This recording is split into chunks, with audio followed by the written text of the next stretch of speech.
اپنے میٹھے آواز اور خوبصورت انداز سے کروڑوں دلوں پر راج کرنے والی گلوکارہ الکا یگنک۔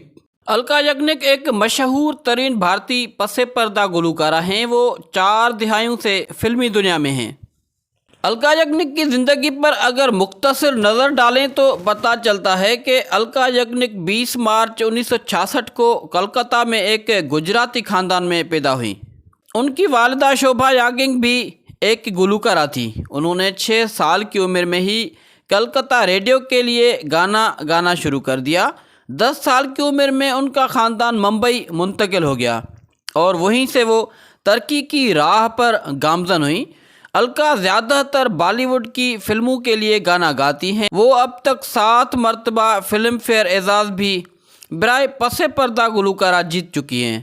وہ اب تک تقریباً 700 فلموں کے لیے گیت گا چکی ہیں۔ الکا یگنک نے 1999 میں شیلانگ سے تعلق رکھنے والے کاروباری نیرج کپور سے شادی کی تھی اور ان کی ایک بیٹی ہے جس کا نام سشیشا کپور ہے۔ وہ اور ان کے شوہر 4 سے 5 سال کے لیے الگ ہو گئے تھے لیکن بعد میں وہ دوبارہ مل گئے۔ الکا یگنک گانے کے فیصلے کو سمجھنے کے لیے اپنے شوہر کی تعریف کرتی ہے۔ الکا یگنک کو میڈیا نے پس پردہ گلوکاری کی ملکہ کا خطاب دے دیا ہے۔ ٹائمز آف انڈیا نے انہیں شہد کی آواز والی گلوکارہ کا خطاب دیا ہے۔ ہندوستان ٹائمز نے ان کا ذکر جادوئی آواز کے طور پر کیا ہے۔ میڈ ڈے نے ان کو 1990 کی دہائی کے مشہور پس پردہ گلوکارہ کی فہرست میں بھی شامل کیا ہے۔